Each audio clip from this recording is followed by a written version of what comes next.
Hey guys, the quick look ahead for the events for the week to come, starting the week of March 14th. It is St. Patty's Day. I've recorded this multiple times because I keep messing up the numbers, but I think I've got it right. This event is very complicated, so let's go into it and I will explain it as best I can. All right, there is no idle currency, so you don't have to worry about that. Let's start with the regular stuff. We have Miracle Eyes. This does have the second elite chest, so it does have Sylph copies in it if you're looking to get extra Sylph copies. The Lostless Convert continues. However, you don't have the Hero Awakening anymore, so if you were going to convert, you really should do it in the first week, and this one's just kind of bonus for you. There's no real gain to converting in second week unless you just missed out completely. You have Heroic Runes for a Kurt, nothing special. Moonstones continues, and then we have Soul Shop with Phoenix for 5,000, Scold for 8,000. Both very useful heroes. Phoenix more for PvE, or Cosmic Phoenix for PvP, and then Scold for everywhere else, or just everything in general. Alright, let's get into the St. Patty's Day event. So, I've done a lot of things in this event, so all my numbers are going to look funny, but I think I've got pretty much all the required info, so let's get into it. So first, you do have a free package for 3 shovels. Next, you have the check-in that's going to get you 4 total feed bags and 3 shovels. So that is 20 or 13 total shovels that you will get. And then 4 free feed bags that I keep forgetting to count in math. All right, let's start actually with where you use the shovels. So the shovels are going to be how you get feed bags. So this is a mini game where you have to find the feed bag in a hexagonal grid. You can practice this as many times as you want, and the goal is to find the feed bag within 10 steps. So if we do this, the best place to start is probably 1 up from the edge. So we'll do it here, 2. So now I know that it is anywhere 2 away. So we'll just do this one to find it. 3 to 4 means it is one of these 3. No, it's probably this one or this one. And there it was. So that was 2 steps total. Though finding one doesn't count, but the first step does. So again, go here, 5 to 6 means we'll take this one. Now it's 1 away, so I know it is one of these 2. It was this one. So 2 steps. Here, 3 to 4, so we'll take this one. 2 away means it's probably one of these 2. Or, could be this, probably this one. Nope. Okay, well. We okay, as you can see, it can take up to 7, but really finishing within 10 should not be all that difficult because, there you go. So that was like 5, was it? Finishing within 10 should not be all that difficult unless you just cannot visualize where they are. So with 13 shovels, you're going to end up with 26. When I completed it, I did get 2 feed bags per shovel. So 13 shovels will give you 26 feed bags. Plus the 4 that you got from check-in gives you 30. So everything is going to be based on having 30 feed bags. So where do you use them? You use them here. So the way that this works is you can use a feed bag in any one of these 3 pots. So the first one has all this stuff. You are guaranteed 1 of these rewards. You are also guaranteed 1 clover, but you have a chance to crit based on how many leaves you have. So you can see that this one uses green, this uses blue, this uses gold leaves. So for this one, if you have a maximum of 50 green leaves, you have a 100% chance to crit and get 1 extra clover. If you have, on the blue one, you get all the rune upgrade stones. If you have a maximum of 100 blue leaves, you get a 100% chance to get 200% crit for 3 clovers total. And then on the third one is going to be all the really good stuff, cubes and all this, but you need 200 gold leaves to hit 100% crit. But if you manage to make it to 160, 80% crit seems like it could be pretty good too. So where do you get these leaves? Those are going to be in this quest slot. So there are quests to obtain green, blue, and gold leaves.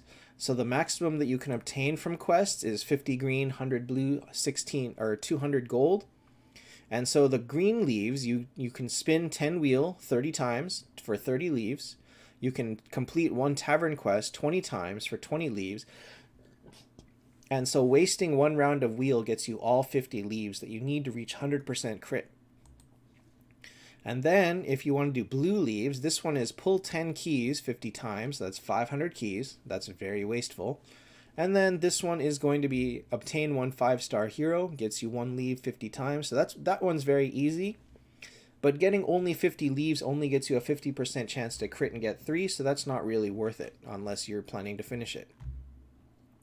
And then for gold leaves here, this is the crazy one because this is fuse a 6-star 50 times. Now, fuse itself is only 20, so you're going to have to overfuse like crazy. If you're lucky and your fuse resets somewhere in the middle of this week, you can probably maybe double up on it if you haven't already pulled for Sylph. So you can get something here. So that's going to get you a maximum of 100 leaves.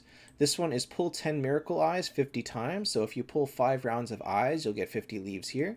This one is use 1,000 gems 50 times. There really isn't a place in this event to use 50,000 gems.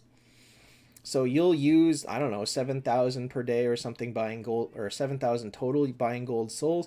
You're going to have to figure out if you can spend the rest somewhere else. You will spend another 4,000 on peaks, another 1,200 on brawl. And then if you do a lot of like tavern re-rolling, you can get some there. So depending on how you want to play it and get gold gem or gold leaves, you would have to find a way to spend a whole lot of gems, and hopefully you have a whole lot of gems to spend. So every leaf that you obtain, as well as every feed bag that you use, goes into this progress bar down here. So you can see that if you obtain all the leaves, that's a maximum of, 350 leaves plus 30 feed bags, is so 380.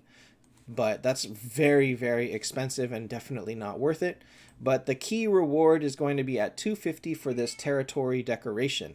And 10 cubes is very nice. So how best to do this?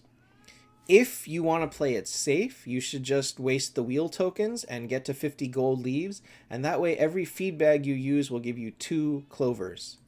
If you manage to overfuse like crazy and get yourself to 160 or even like 120 gold leaves, then using that, you can use this for a chance to get more. So let's say you get to 60. 60% of 30 is 18, so 18 times 4 is 76, plus 12 is 88. So let's say at perfect odds, if you make it to 120, you can get up to 88 currency. At perfect odds, at 160, that's what? 24 times 4 is 96. Plus 6 is 102. At perfect odds, this would get you to 102 currency. And then at perfect odds with this would be 120 currency. But, you know, I don't think it's really worth it to aim for this unless you really, really have a plan for what you're doing. But ultimately, you shouldn't use your feed bag until the last day when you've actually decided how you want to play it and how far you actually want to try and go in this. So in like standard idea is you would probably get all 50 green leaves, you get 50 of the blue leaves, and you'd probably get 100 to 120 of the gold leaves, which would put you at, let's say, 220. And then that would, plus the 30 feed bags, would put you at 250, and that would be enough to get the territory decoration. So play that as you want and decide if you want to push for this decoration or if you don't care, and then, you know, go from there. So once you have these currencies, you use them in the shop. That always takes 2 clicks to open for some reason. You can see here 120 gets you amulet or armor, 110 gets you axe or hourglass, 100 gets you chains, 95 for Tears of the Goddess Ragnarok, 85 for Flame Eye Grails, 80 for Scroll Dragon Ring Giant Lizard. And then the core one is probably going to be this red can for 50, or if you're crazy and make it to 60, you can get to the star if you want to play that way. If you go higher, then you have your choice of artifacts, obviously, but as you saw, even if you got perfect odds at 160 gold leaves, that was 102. That's not really enough for these without some spending. So you'll have to decide if you're going to spend or go crazy on gold leaves, or just sit back, play it safe, and just get the red can or the crystal if you're desperate for those. So that will be your call. But if you go for the green leaves and play it totally safe, you will end up with 60. So you can use that as your baseline for where you're planning to aim for in this event. Yeah, that's all for that. So the next one after this event is going to be, not there. Oh, I have a goblin. God, I swear this goblin shows up non-stop. Okay, get rid of the goblin. And so next week is going to be keys. This should be returning us back to the regular schedule after Sylph messed it all up. So it should go back to keys, wheel, miracle eyes after this. You have hero summon for nobody in particular that we don't know yet. And then we're going to have treasure hunt for unknown heroes and artifacts. Obviously, you've got these two, but there are a total of 4 heroes and artifacts, so we won't really know who the final rewards are until the event has actually started. All right, that is all for this event. I know it was quite complicated, but hopefully you understand what you are able to obtain in it and do your own math accordingly based on, how many gold leaves you plan to aim for. So that is all for this week. See you guys next time.